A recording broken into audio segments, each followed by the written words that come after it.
Монгол улсын үндсэн хуультай орон.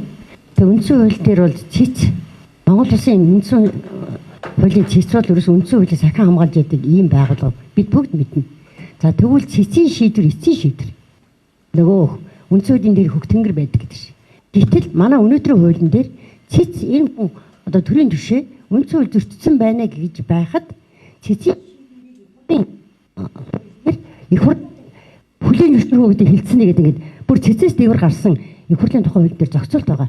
Энийг л байхгүй болгох гэсэн асуудал яригдж байгаа. Нэгдүгürt цэцэн шийдвэр гаргасан болохоор эцсих тэгэл улсыг тогтоол гаргах хэрэгтэй. Эргүүлэн татах. За хоёрдугаарт Монгол улсын үндсэн хуулийн дээр байгаа.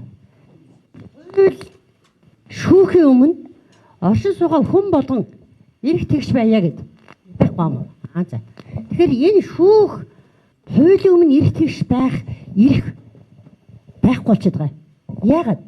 3 шатны шүүхийн шийдвэр гарчаад байхад их хурл түүнийг авч хилцдэг.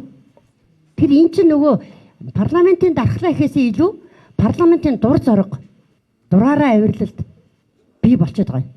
Тийм учраас та бүхэн мэдчихэж байгаа. Бид 9 удаа улсын хурлын сонгуул хийсэн. За энд одоогийн байдлаар 734 хүнийг бид нэр ард түмний засаг хэргийн төлөөлөлтөд бид нар сонгож сууж байгаа. Эхний 5 сонгуул бол гар тоолгоор явагдсан бид нар мэднэ.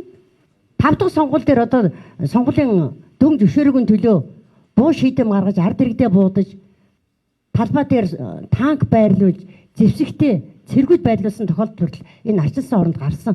Энийг монголчууд мартаагүй байгаа. Сүүлийн 4 сонгуул бол цахим сонгуул гэдэг буюу хар машинаар тоолдог болсон. За ард иргэд юу ярьж байгаа нөхөр за бид нар энэ 734 төрлийн биднийг төлөөлөд гаргасан улсууд шудраг байна уугүй юу? Ёс зүйтэй байна уугүй юу? Гаргаж байгаа хууль нь ард иргэдийн амьдралыг шийдэх, нийгмийн сайн сайхныг шийдэх, Монгол улсын хөгжил дэвшлиг шийдэх тийм хууль батж гэнэг үү гэдэг дээр монголчууд итгэлээ алдчихад байгаа. Тийм л учраас ард түмний засаглах хэргийн төлөөлөлд бид нар хяналтаа сайн тавьдаг, шаардлага сайн тавьдаг, хариуцлага сайн нэгдэг энэ л тогтолцоог бий болохгүй бол бид нар одоо энэ 734 хүнээс энэ сайн сайхныг олж харж чадсангүй. Одоо л монголчууд бид нар дараагийн сонгуулиас эхлээд энэ хууль батгдсан өдрөөс эхлээд тэнд байгаа төлөөлөлдөө намайг төлөөлж чадж гинүү, биднийг төлөөлж чадж гинүү, олон түмний төлөөлж чадж гинүү гэдэг дээр бид нар хариуцлага тооцох ийвэл процесс өнөөдөр Монголд дахиад өрнөж байна. Энэ урд нь ч олон удаа өрнөж ирсэн.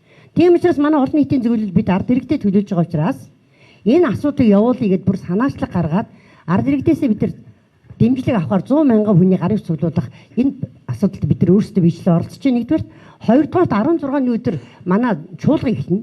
Энэ өдөр бид нар ард иргэд бидний төлөөлөл байгаа асуудалтай хариуцлага тооцох 100 мянган хүний гарын цуглуулах хөдөлгөөнийг Сүхбаатарын талбай дээр бид өөрсдөө биеэрээ суугаад цуглуулах ажил хийх гэж байна. За энэ асуудал дээр манай улс төрийн намууд, хэвлэл мэдээллийнхэн, ард иргэд, тэр иргэний нэмгийн байгууллагынхан, энэ хуульчид Монголд одоо төслөө хэрэгжүүлдэг олон улсын байгууллагууд ямар байр суурьтай байгаа юм. Энэ дээр ч гэсэн бид нар бас байр суурийг солилцох гэсэн ийм ажиллагаанууд хийх гэж өнөөдөр олон нийтийн зөвлөл бид нар ингээд хоёр шатныхаа шийдвэр гаргаад энэ хэвлэл хурлаа та бүхнээр дамжуулж Монголынхоо нийт ард түмэнд сонгогчдод за тэр бидний төлөөлж байгаа тэр их хурлын гишүүд буюу ард түмний итгэлийг үүрсэн илс төлөөлөгчдөө дуу хоолойгоо хөргөж байгаа маа. Тэгээд энд ингээд анхаарал тавьж ирж бидийг олон түмэнд дуу хоолойг хөргөж байгаа сэтгүүлчтэй баярлалаа.